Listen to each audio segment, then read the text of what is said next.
The year is 1916. You're a soldier in the Indian Army, fighting for the British Empire in Palestine, getting shot at by Germans and Ottomans, all because a Bosnian Serb shot an important guy from Austria-Hungary. This absolute mess was the reality of the First World War, a tangled web of alliances and declarations of war that pulled nearly every major power into one devastating conflict. And it was all because of the death of one man, Archduke Franz Ferdinand. Well, sort of. It's really hard to pin the insane complexity of the Great War on one simple act. And the reality is that there were a lot of other factors at play, such as imperialism and nationalism.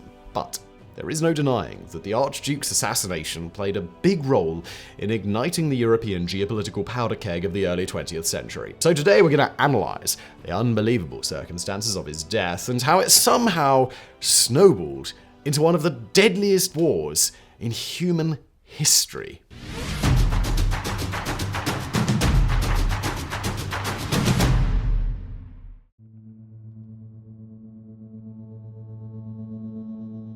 Born in 1863, Franz Ferdinand was raised in one of the most powerful families in the Austro-Hungarian Empire. When Franz was just 11 years old, his cousin Francis V, Duke of several things and Prince of several other things, met an untimely fate and left him nearly all of his wealth. This boosted Franz into the high society of Austria-Hungary, instantly becoming one of the wealthiest people in the entire empire. But that wasn't the only plot twist in Franz's life. In 1889, another one of his cousins, Crown Prince Rudolf, took his own life, leaving Franz's father first in line to the throne.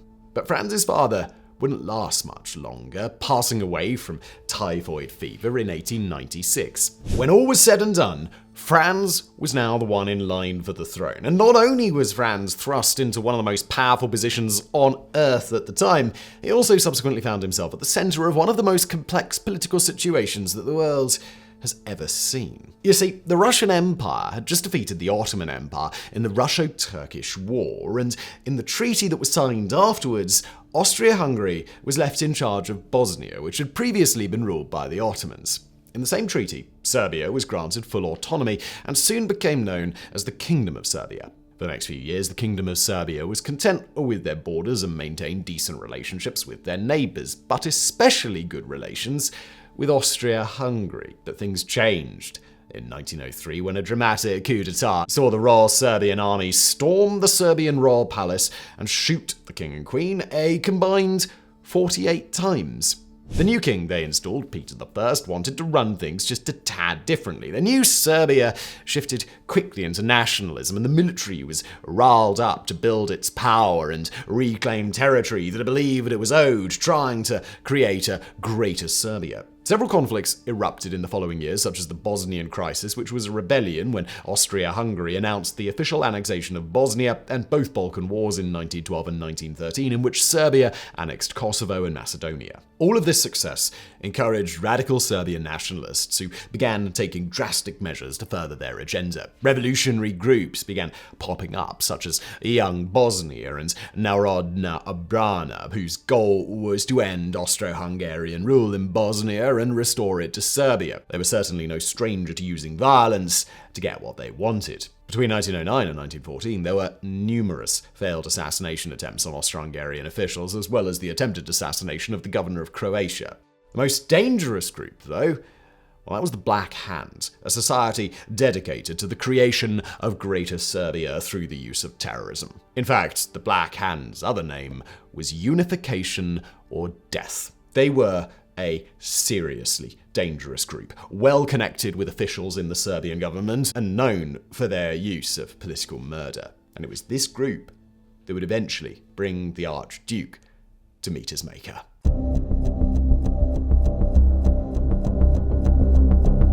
The idea of Greater Serbia was popular among the public at the time, especially after the successful expansion following the Balkan Wars. However, the Serbian government had chilled out a bit, not really intending to go to war again so soon, focusing more on relations with Russia and consolidating power in the regions that they'd just annexed. But the Black Hand was impatient, and they believed that the Prime Minister wasn't doing enough to restore Serbia's glory, so they began taking matters into their own hands.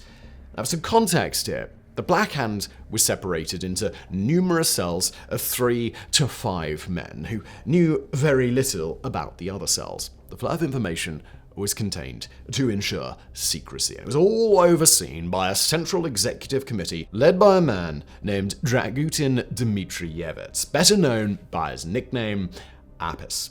Apis was a powerful man, not only in charge of the Black Hands, but also he was the chief of Serbian military intelligence. Following the annexation of Bosnia, Apis began taking special note of Archduke Franz Ferdinand, who he believed to be a growing threat to Greater Serbia.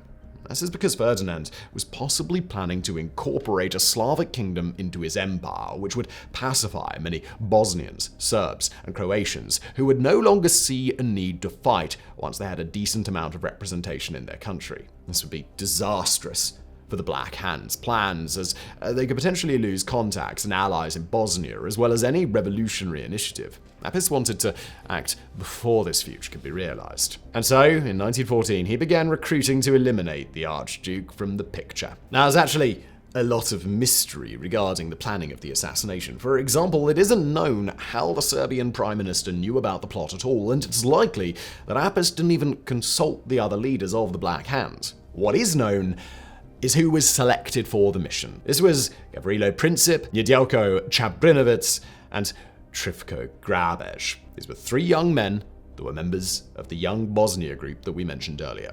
After agreeing to do the job, the 3 received arms training from members of the Serbian military, which included the use of both firearms and grenades, though because ammunition was so expensive, the training was minimal, just consisting of firing a few shots in a park outside of Belgrade. On the 26th of May, 1914, the Black Hand's main weapons contact finally arrived with the gear for the mission, and the 3 assassins were given Browning FN Model 1910 pistols, 6 hand grenades, as well as cyanide pills. Along with this was a stack of money and a special card that would grant the 3 access to a well-known safe house where they could then sneak across the border. It was around this time that the Serbian Prime Minister caught wind of the plot, or at least part of it, and ordered Apis to call it off. Apis apparently made at least some superficial attempt to catch up to his 3 hitmen, but once they'd already crossed the border, he apparently couldn't stop them. Now in Bosnia, the young men needed a way to get to the capital of Sarajevo. This was made simple with the help of a Serbian border guard, who, after seeing their special Black Hand card, gave them paperwork that would help them steal the identity of 3 customs officials. Under their newly assumed identities, they were able to purchase discount train tickets to Sarajevo. On the way, they stopped in the city of Tulsa, where they stashed their weapons with a member of the Narodna Odbrana. After boarding the train from Tuzla to Sarajevo on June the 3rd, one of the craziest coincidences of the whole story emerged. One of the assassins, Čabrinović, was the son of a Sarajevo policeman, and one of his father's friends from the same police force was seated right next to them on the train. Čabrinović struck up a conversation with him and was able to casually get a bunch of information regarding the Archduke's upcoming visit, the most important of which was the exact time of their target's arrival, the morning of June the 28th, 1914. The other 2 were upset at him for standing out so much, but in the end, he managed to not draw any suspicion. The assassins now had little more than 3 weeks in Sarajevo to prepare for the moment that would change history.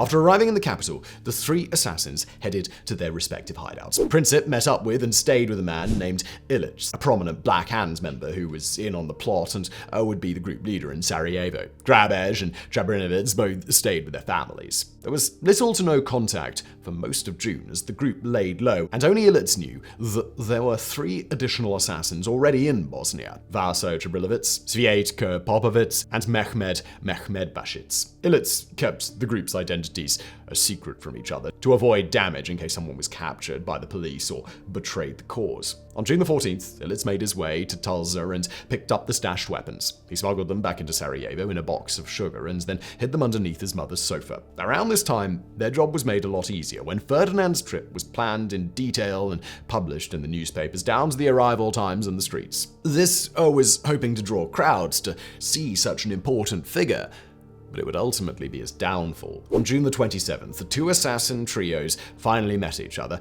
and were given their pistols, their grenades, and their cyanide pills. The next morning, Archduke Franz Ferdinand and his wife Sophie, Duchess of Hohenberg, were en route, taking an early morning train before they planned to arrive through the capital for a busy day of public speeches and meetings. When Ferdinand arrived at the train station, there were 6 cars waiting for him. Ferdinand and his wife Sophie sat in the 3rd car while the other 5 were filled with police officers and local government officials. The first fiasco of the day occurred while everyone was getting in the vehicles, when 3 local police officers mistakenly sat down in the first car, taking the place of 3 special security officers who were then accidentally left behind at the train station. And speaking of security, there wasn't going to be very much at all. Despite Ferdinand's worries that there might be some danger awaiting him in Sarajevo, the local government declined the military's request to station troops along the route, thinking that it might offend the city's population by showing a lack of trust. So, without the military, security was left in the hands of the local police, which only had a few dozen officers on duty and essentially no formal plan for the Archduke's protection. After their first scheduled stop to inspect the military barracks, the motorcade began driving down Apple Quay, where,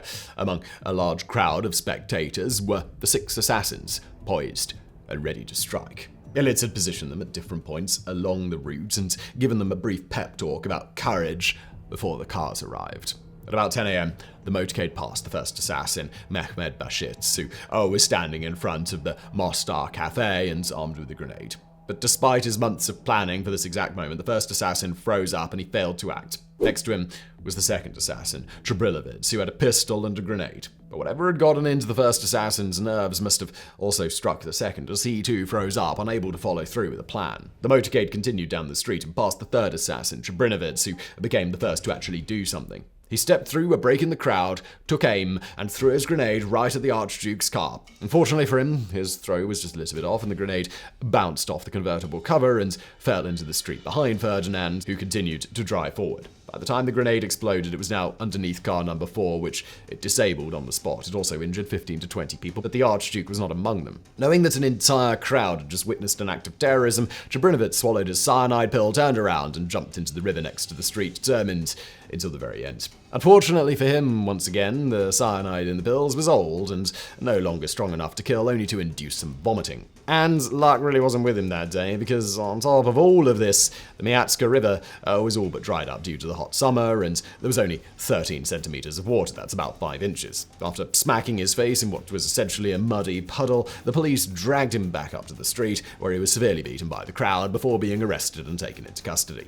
After the explosion, the motorcade picked up pace and sped off to the next destination, leaving the bombed car behind. As the 5 remaining vehicles sped past the crowds, the other 3 assassins failed to act, either unable to improvise in the new situation or simply frozen like the first 2. In the end, only 1 of the 6 assassins had even attempted to carry out the plan. It was an utter failure. Having narrowly escaped danger, Ferdinand and Sophie arrived at the town hall, still shaken up from the ordeal. Ferdinand even interrupted the mayor's speech with an exasperated, "Mr. Mayor, I came here on a visit, and I am greeted with bombs. It is outrageous." After giving a brief speech, Ferdinand and Sophie decided to postpone the rest of the plans for the day and instead go to a local hospital to visit those wounded by the grenade blast. Governor General Oscar Partierak pointed out that the best route to the hospital would once again be along Apple Quay, as it would be wise to avoid the city centre in case other assassins were waiting for them. But in yet another unfortunate moment, this idea never made it to the drivers, and the motorcade turned off Apple Quay near the Latin Bridge at about 10:45 a.m. When Governor Partierak, who was riding in the same car as the Archduke and Duchess, saw that the cars had taken the wrong turn, he called out for them to stop, causing his driver to slam on the brakes. As the car was coming to a stop, the driver threw it into reverse and accidentally stalled the engine. By some cosmic coincidence, the vehicle rolled to a stop right in front of Schiller's Delicatessen, where one of the assassins, Gavrilo Princip, was standing. Some sources say he was eating a sandwich at said deli, and while this can't be confirmed, what is known for sure is what he did next. Pulling out his pistol, Princip stepped right up to the edge of the car and at point-blank range fired 2 shots. One struck the Archduke in the neck, and the other hit the Duchess in the abdomen. Princip then tried to turn the gun on himself, but was tackled by police before he could pull the trigger. The driver then began speeding to the governor's house to treat their wounds, but it was far too late. The Duchess died en route, and the Archduke just 10 minutes after her. The assassins had been successful after all, and the world would never be the same.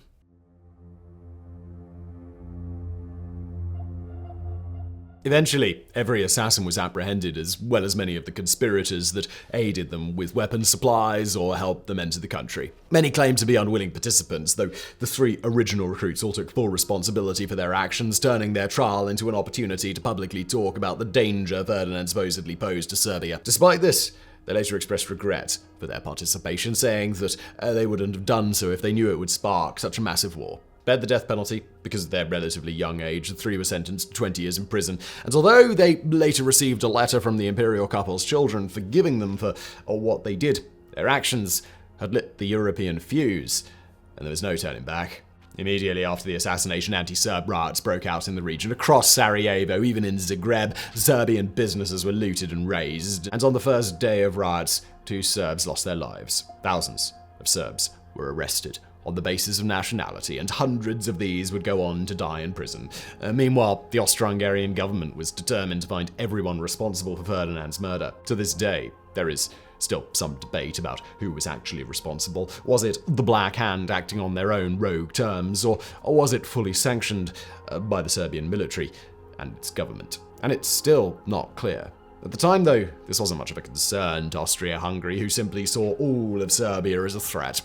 On July the 24th, 1914, Austria-Hungary sent a formal letter to Serbia with several steep demands. These demands included the dissolution of Serbian nationalist societies like Narodna Odbrana and the arrest and extradition of all remaining conspirators on Serbian soil. It also wanted permission for Austro-Hungarian officials to open their own investigation within Serbia, and much more. If Serbia didn't agree to these demands within 48 hours, the Austro-Hungarian ambassador would be recalled and diplomatic relations would be officially severed. Serbia then responded by accepting a few of the points and rejecting a few others, as well as mobilizing its army. The next day, Serbian soldiers landed on the Austro-Hungarian side of the Danube River, where Austrian soldiers fired their rifles in the air as a warning. Things were tense, and so Austria checked with Germany to make sure that their alliance was still active, which Germany confirmed. At the same time, Serbia checked with Russia to see if their alliance was still on, which it was. This whole mess was about to go off, so here's a quick rundown of what happened next. On July the 28th, 1914, Austria-Hungary declared war on Serbia, and thanks to a network of alliances and agreements from the previous century or so, the dominoes started falling pretty quickly. In August, Germany joined Austria, declaring war on Russia and France, who declared war in return. Germany then invaded Belgium to go around France's main defenses, which then pulled the United Kingdom into the war. Then Japan, not letting the opportunity slip past, also declared war on Germany. A month later, the Ottoman Empire seized its chance as well and announced its siding with Germany by surprise attacking Russian ports in the Black Sea. One country after another joins the war, including Bulgaria, then Italy, Portugal, Romania, Greece, and finally, the United States. In the end, even China declared war on Germany. It was the war to end all wars, one of the largest conflicts in the history of mankind, and in the end, the First World War would lead to the deaths of more than 20 million people. It would redraw the borders of Europe and even lend a hand in sparking the Russian Revolution. Its subpar finale and inadequate treaties would then ultimately lead to its own deadlier sequel. It's easy to say that if Princip hadn't pulled the trigger that day, that none of this would have happened. It seems that if the Archduke had never been killed, the brutal years of muddy trench warfare, the horrifying use of chemical weapons, the unending days of deafening artillery could have all been avoided. But that's really an oversimplification. Tensions between the major powers had been rising for decades. Balkan nationalism was undermining Austro-Hungarian authority across their empire. The Franco-Prussian War had just seen the humiliating defeat of France and the loss of some of their territory. The UK was concerned about one nation offsetting the balance of power in Europe, and Germany felt left out of the rest of Europe, pillaging Africa and Southeast Asia. Some historians pin the blame entirely on Austria, who they claim simply used the assassination as an excuse to crush Serbia. Others pin it entirely on Serbia. But many others believe that it was simply bound to happen at one point or another. Resources, nationalism, revenge, and much more were all at play. And it's probably safe to say that even if the Archduke hadn't been assassinated on that fateful day, something else would have inevitably pulled Europe into the flames.